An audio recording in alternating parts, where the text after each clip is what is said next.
Joining us now, Wajid Shamsul Hasan. He is the High Commissioner in London for the Government of Pakistan. Surya Gangadharan, Foreign Affairs Editor, also with us. First, you, Shamsul Hasan ji, there in London. Give us a sense. There seems to be a feeling in this country that Pakistan is now building a war hysteria. That this is a diversionary tactic to get away from the basic fact that the terrorists of 26/11 are linked to the Pakistani state and the army and ISI in particular. Your response, sir? Yeah, it's just pot calling the kettle black. You know, start building the war hysteria. We start with warmongering slogans, demonstrations. Your entire media had been publishing stories that Indian Air Force is well poised to attack Pakistan. They identified the areas where it will strike. All these, deadlines have been given to Pakistan by the Indian media, 26th of December to 27th of Jan. So all these are, you are building a hysteria, not Pakistan. Pakistan has been playing very cool. It's not been drawn into any sort of controversy or any sort of, tit for tat. It has been playing measured steps it has taken so far. It has not responded to Indian diplomatic coercion that it is applying and the cyber it is indulging in. As a matter of fact, Pakistan has been responding to it very, sensibly, telling Indians, so what let's is talk, let's start something because we are victims of possible terrorism. Sorry to interrupt you, sir. What is sensible about a country yesterday claiming in the Lahore blast that an Indian is involved? The next day, a Taliban group has claimed credit for it. Isn't this ridiculous tit-by-tat retaliatory policy? Doesn't that trouble you? That isn't it better that Pakistan simply... No, it's not. It's not tit for tat. They have arrested Indian nationals. Mr. Shukla has been arrested. So again, we are investigating it. And so once the investigations are over, we'll come out with the facts. Now, you can imagine what we are doing and what we have done so far has been very sensible, and we have been taking all possible measures to satisfy Indians.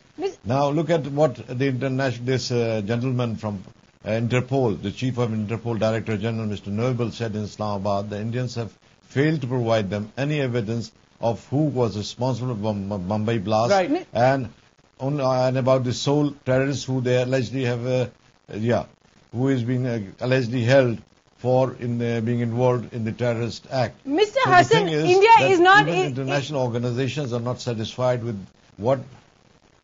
What we're trying to really say is that India has said that it has not completed its investigations just yet, and perhaps that is what the Interpol chief is waiting for as well. Mr. Hasan, tomorrow marks a year since Benazir Bhutto died. One of the men, in fact, that was put out on that high alert list after the 26/11 was Hamid Gul, one of the men that Benazir Bhutto herself had named as perhaps one of the people plotting for her death. We're looking at a whole list of people, Mr. Hasan, who Benazir Bhutto herself saw as her own enemies who were in fact joining hands with terrorists in Pakistan. Wouldn't it be a good way to remember her on her death anniversary by actually joining hands with India rather than rushing troops to the border at this point of time? No.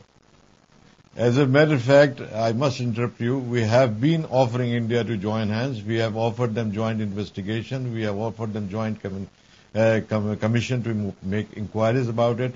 But India has not responded. As you said yourself, that India has not yet completed its investigation. Then how can India give us evidence if it has not committed investigation? Wajid Shamsul Hasan, the government of Pakistan, Wajid Shamsul Hasan, the government of Pakistan is denying even that Ajmal Kasab now exists. This after the media of your own country had exposed the fact that Kasab was a resident of Faridkot. Why is Pakistan living in denial? We have so not why denied. is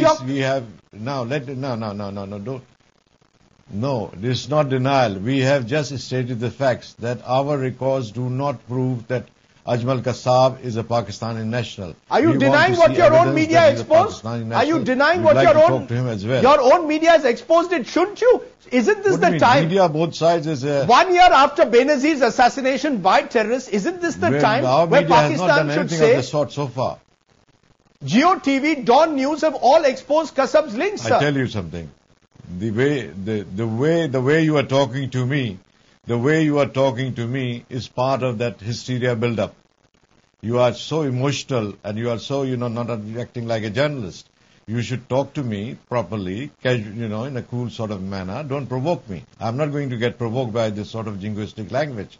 I'm telling you this, I'm just stating the facts. I'm not deviating from facts. I've just stated to you, I've quoted Interpol's chief, what he said in Islamabad, that India has not provided any evidence. India has not provided any evidence about the Mumbai blast or the sole terrorist that they have supposed to have arrested. So what about these agencies, international agencies? So what have you got to say to them? If Pakistan is wrong, okay.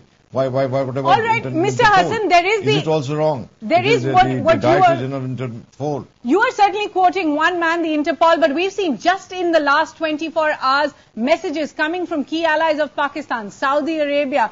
We've heard from China today, as well as from U.S. Assistant Secretary of State. All of them are saying the same thing. Pakistan must do more to crack down on terror. Mr. Hassan, are those voices something you are willing to listen to tonight? Pakistan is carrying on a full-scale war against terrorism as no other country is doing. Pakistan has done more than its role in fighting terrorism. As a matter of fact, the world, instead of supporting us, is joined the blame game. And the Americans or the Saudis or anybody, they have not said that Pakistan is involved in Mumbai thing. They say they want us to do more. They have always been wanting us to do more. Although we are carrying on a war against terrorism, they don't recognize it. So that is, that's what India has been successful at. He has been using coercive diplomacy and cyber war to isolate Pakistan, and it will not succeed. We must tell you, that war is entrusted on us. We will not sit quiet. We will defend ourselves.